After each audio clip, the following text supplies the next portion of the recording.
ഇന്ന് സംവിധായകൻ ബ്ലെസ്സിയുടേതായ ചില വാക്കുകൾ പുറത്തു വന്നു.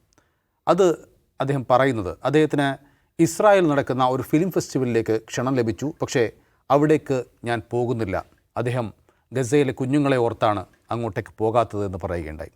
അതോടൊപ്പം തന്നെ അദ്ദേഹം വേറെ ചില കാര്യങ്ങളൊക്കെ പറയുന്നുമുണ്ട്. അജിംസ ഇൻ്റർവ്യൂ വായിച്ചിട്ടുണ്ടാവുമെന്ന് ഞാൻ കരുതുന്നു. എന്താണ് ബ്ലെസ്സിയുടെ ആ നിലപാട് മറ്റ് സിനിമാക്കാരിൽ നിന്ന് അദ്ദേഹത്തെ വ്യത്യസ്തനാക്കുന്നത് എന്താണ്? അല്ല, അദ്ദേഹം ഇസ്രായേലിലെ ചലച്ചിത്രമേളയ്ക്ക് അദ്ദേഹത്തിന് ക്ഷണം വന്നപ്പോൾ അതിൽ ബയോഡാറ്റ വിശദീകരിച്ചുകൊണ്ട് അദ്ദേഹത്തോട് ചില ക്വസ്റ്റനെയർ ഉണ്ടായിരുന്നു. ആ ക്വസ്റ്റനെയറിൽ ഒരു ചോദ്യമാണ് അദ്ദേഹത്തിന് നെഗറ്റീവ് അടിച്ചതെന്ന് പറയുന്നത്. ആ ചോദ്യത്തിൽ ഇങ്ങനെയാണ്: നിങ്ങൾ അടുത്ത സമീപകാലത്ത് എങ്ങാനും തുർക്കി, അൾജീരിയ, പാകിസ്ഥാൻ എന്നീ രാജ്യങ്ങൾ സന്ദർശിച്ചിട്ടുണ്ടോ? അതായത് ഇസ്രായേലിൻ്റെ ഹോസ്റ്റൈൽ രാജ്യങ്ങളാണ്. ഇസ്രായേലിനെ സംബന്ധിച്ച് ഇസ്രായേലുമായി നിലവിൽ നയതന്ത്ര ബന്ധമില്ല. ഫലസ്തീൻ ചോദിച്ചിട്ടില്ല. തുർക്കി ഇപ്പോൾ നയതന്ത്ര ബന്ധം വിച്ഛേദിച്ചല്ലോ അവരുമായിട്ട്. അപ്പോൾ ഈ രാജ്യങ്ങൾ സന്ദർശിച്ചിട്ടുണ്ട്. അത് കേട്ടപ്പോൾ തന്നെ എനിക്ക് മനസ്സിലായി അതിൽ പങ്കെടുക്കേണ്ടതില്ല എന്ന് എനിക്ക് തീരുമാനിച്ചു. അവരത് ചോദിക്കുന്നത് എന്തുകൊണ്ടാണെന്ന് എനിക്ക് മനസ്സിലായി. അതുകൊണ്ടാണ് ഞാൻ പങ്കെടുക്കുന്നില്ല എന്ന് വിചാരിച്ചെന്ന് പറയുന്നത്. കാരണം അതൊരിക്കലും ഇപ്പോൾ നമുക്കറിയാം, ഇപ്പോൾ ഇന്ത്യയും ഇസ്രായേലും തമ്മിൽ ഇപ്പോൾ നല്ല നയതന്ത്ര ബന്ധത്തിലാണ്. ഇസ്രായേലിൽ നിന്ന് ചലച്ചിത്ര പ്രവർത്തകരോട് വരാറുണ്ട്. കഴിഞ്ഞ ഗോവയിൽ IFFIയിൽ വന്നിട്ട് കശ്മീർ ഫയൽസിന് അതിനിശ്ചിതമായി വിമർശിച്ചിട്ട് ഇസ്രായേൽ സംവിധായകനുണ്ട്. അപ്പോൾ കലാകാരന്മാർ അവരുടെ രാഷ്ട്രീയ നിലപാടുകളൊക്കെ തുറന്നു പറയും. പക്ഷേ ഇതങ്ങനെയല്ല. ഇത് ഈ വരുന്നവൻ എങ്ങനെയാണ് എന്ന് സ്ക്രീൻ ചെയ്തിട്ടാണ് ഇസ്രായേൽ കൊണ്ടുവരുന്നത്. അതും ബ്ലെസ്സിയെ. കാരണം ബ്ലെസ്സി ആണെങ്കിൽ ആടുജീവിതം ഷൂട്ട് ചെയ്യാൻ വേണ്ടി ജോർദാനിൽ പോയിരുന്നു. അപ്പോൾ ജോർദാൻ വഴി അയാൾ ഫലസ്തീനിലൊക്കെ പോയിട്ടുണ്ടോ എന്നൊക്കെ അന്വേഷിക്കുകയായിരിക്കും ചിലപ്പോൾ അതിൻ്റെ ലക്ഷ്യം. എന്തായാലും അദ്ദേഹത്തിന് അതിൻ്റെ ദുരുദ്ദേശം മനസ്സിലായി അദ്ദേഹം അതിൽ നിന്ന് വിട്ടു വന്നു. മറ്റൊരു പ്രധാനപ്പെട്ട കാര്യം നാഷണൽ അവാർഡ് സംബന്ധിച്ചാണ്. നാഷണൽ അവാർഡ് എനിക്ക് കിട്ടാതായപ്പോൾ എന്തുകൊണ്ടാണ് സൗമ്യമായി പ്രതികരിച്ചതെന്നാണ് അഭിമുഖകാരൻ ചോദിക്കുന്നത്. ഞാൻ ഉറക്കെ പറയണമെന്നുണ്ടായിരുന്നു. ഉറക്കെ പറഞ്ഞ് ചിലപ്പോൾ നാളെ മുതൽ എൻ്റെ വീട്ടിൽ ED വരും എന്ന് ബ്ലെസ്സിയെ പോലെ സീനിയറായിട്ടുള്ള സംവിധായകൻ പറയുകയാണ്. ഇത് ഇന്നത്തെ സിനിമയുടെ, ഇന്ത്യയിലെ സിനിമയുടെ ഒരു ദുരവസ്ഥയാണ്. ഇപ്പോൾ ദേശീയ അവാർഡ് കിട്ടുക എന്ന് പറഞ്ഞാൽ മുമ്പ് ഒരു ക്രെഡിറ്റായിട്ടായിരുന്നു ആളുകൾ എടുത്തുകൊണ്ടിരുന്നത്. നോക്കുക, മമ്മൂട്ടിക്ക് 3 പ്രാവശ്യം കിട്ടി, മോഹൻലാലിന് 4 പ്രാവശ്യം കിട്ടി, അല്ലെങ്കിൽ കമലഹാസന് 5 പ്രാവശ്യം കിട്ടി, ഇങ്ങനെയൊക്കെ പറയുന്നത് അത് അവർ സ്വയം ഒരു ക്രെഡിറ്റായിട്ട് ഭരത് മമ്മൂട്ടി, ഭരത് മോഹൻലാൽ എന്നൊക്കെ പറയാൻ തക്ക അതൊരു ക്രെഡിറ്റായിരുന്നു. ഇന്ന് അതിൻ്റെ അവസ്ഥ എന്താണെന്നറിയോ? ഇന്ന് നാഷണൽ അവാർഡ് പ്രഖ്യാപിക്കുന്നതിന് മുമ്പ്, മാസങ്ങൾക്ക് മുമ്പ് തന്നെ ഭരണകൂടത്തിനോട് വിധേയപ്പെട്ട് നിൽക്കുന്ന ചില ആളുകൾ, അവരിൽ ചില സിനിമകൾ പിടിച്ച ആൾക്കാരുണ്ട്, സംവിധായകരുണ്ട്. അവർ നടന്മാരെയും സംവിധായകന്മാരെയും സമീപിച്ചിട്ട് പറയും, വരൂ നാഷണൽ അവാർഡ് തരാം, വേറെ ഒന്നും ചെയ്യേണ്ട, RSSൻ്റെ 2 പരിപാടിയിൽ പങ്കെടുക്കുക, ആ ഫോട്ടോയൊന്നും എടുത്ത് ഫേസ്ബുക്കിലോ ട്വിറ്ററിലോ ഇടുക, സെറ്റാക്കാം.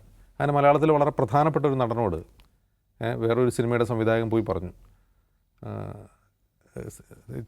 അപ്പോൾ ആ സിനിമയിലാകട്ടെ 2 നടന്മാരാണ്, 2 പേർക്കും തുല്യ പ്രധാനമുള്ള 2 നടന്മാരാണ്. അപ്പോൾ RSSൻ്റെ പരിപാടിയിൽ നിന്ന് പോയി പങ്കെടുക്കണം, അവാർഡ് തരാം എന്ന് പറഞ്ഞപ്പോൾ അദ്ദേഹം പറഞ്ഞു, എനിക്ക് വേണ്ട, മറ്റേ ആൾ ചോദിച്ചു നോക്കുമെന്ന് പറഞ്ഞു. ആ മറ്റേ ആൾ RSSൻ്റെ പരിപാടി പങ്കെടുക്കുകയും ഫേസ്ബുക്കിൽ ഫോട്ടോ ഇടുകയും ചെയ്തു. ആ ഫോട്ടോ ഇപ്പോഴും അയാളുടെ ഫേസ്ബുക്കിൽ കിടപ്പുണ്ട്. അയാൾക്ക് അവാർഡ് കിട്ടുകയും ചെയ്തു. ഇതാണ് അവസ്ഥ. അപ്പോൾ അത്രമാത്രം രാഷ്ട്രീയവൽക്കരിക്കപ്പെട്ട, അത്രമാത്രം സ്വജനപക്ഷപാതിത്വമുള്ളൊരു മേഖലയായി നാഷണൽ അവാർഡ് മാറിക്കഴിഞ്ഞിരിക്കുന്നു. ഇനി ഈ നാഷണൽ അവാർഡിലേക്ക് മലയാളത്തിലൊരു പ്രധാന താരം സിനിമകൾ അയക്കുന്നില്ല. ആ താരത്തെയും ഈ പറയുന്ന ഈ മേപ്പടിയാന്മാർ പോയി കണ്ടിട്ട് നിങ്ങളൊരു RSS പരിപാടിയിൽ പങ്കെടുക്കണം, ഒരു ഫോട്ടോ ഇടണം എന്ന് പറഞ്ഞു. ആ മഹാനായ നടൻ അതിൽ പങ്കെടുത്തു, പക്ഷേ ഫോട്ടോ എടുക്കാൻ തയ്യാറായില്ല. അതുകൊണ്ട് അവാർഡും കിട്ടിയില്ല. ഇതാണ് അവസ്ഥ. അപ്പോൾ ഇത്തരത്തിലുള്ള ഡീലിങ്ങുകളാണ് ഇപ്പോൾ നാഷണൽ അവാർഡിൻ്റെ പേരിൽ നടക്കുന്നത്. അപ്പോൾ നാഷണൽ അവാർഡിന് കിട്ടിയില്ല എന്നതിൻ്റെ പേരിൽ മിണ്ടാതിരിക്കുകയാണ് ഇപ്പോൾ ഏറ്റവും നല്ല ബുദ്ധിമാന്മാർ അങ്ങനെയാണ് ചെയ്യുക. അതിനെതിരെ ഒച്ച വെച്ച് വെറുതെ, ഇപ്പോൾ ദുൽഖർ സൽമാൻ്റെ വീട്ടിൽ ED വന്നതുപോലെ വെറുതെ ED വിളിച്ചു വരുന്നത് എന്തിനാണ്? അത് ഒരു ക്രെഡിറ്റ് അല്ല. അവാർഡ് കിട്ടുക എന്നുള്ളത് ഇന്ന് ഒരു സംവിധായകനെ സംബന്ധിച്ച് ഒരു ക്രെഡിറ്റേ അല്ല. അവാർഡ് കിട്ടാതിരിക്കലാണ് ഇപ്പോൾ ക്രെഡിറ്റ്.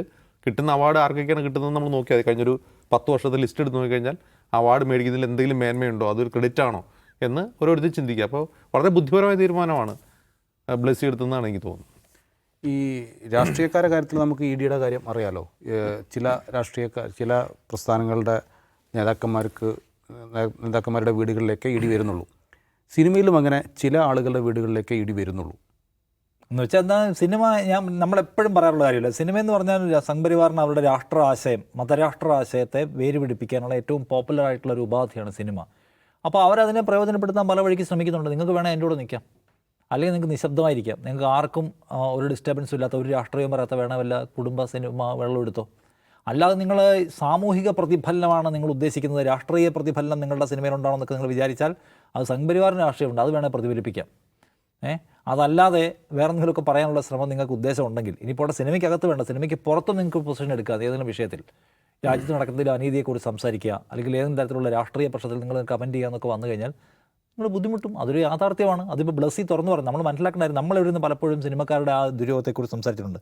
സിനിമയ്ക്കകത്തും ആൾക്കാർ സീരിയസ് ആയിട്ട് ഈ ഭയം കൊണ്ട് നടക്കുന്നതല്ലേ ബ്ലസ്സിയെ കേൾക്കും മനസ്സിലാവേണ്ടത്. എല്ലാവരും പേടിക്കുകയാണ്.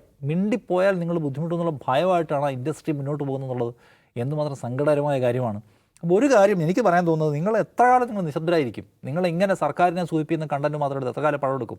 പോട്ടെ, ഇപ്പോൾ ബിഗ്ഗംസ് മോഹൻലാലും മമ്മൂട്ടിയും ഉള്ള ആൾക്കാർക്ക് അവരുടെ കരിയർ കംപ്ലീറ്റ് എൻജോയ് ചെയ്ത് കഴിഞ്ഞ ആൾക്കാരാണ്. അവർ പരമാവധി സിനിമകൾ എടുത്തു കഴിഞ്ഞു. ഇനി അവർക്ക് കൂടുതലൊന്നും മുന്നോട്ട് പോകാനില്ല. ഇനി പോയാലും ഓക്കെ അത്, പക്ഷേ അവർക്ക് മാക്സിമം അവർ ഈ ഇൻഡസ്ട്രി ഉപയോഗപ്പെടുത്തുകയും ചെയ്തു. ഇത്രയും കാലം ഇവിടെ താരങ്ങളായിട്ട് ഇനി വരുന്ന ചെറുപ്പക്കാർക്കും ഈ ഇൻഡസ്ട്രി എന്ന് പറയുന്ന സംഗതിയെ, സിനിമ എന്ന് പറയുന്ന ലോകം മുഴുവൻ സിനിമ മാറിക്കൊണ്ടിരിക്കുകയാണ്.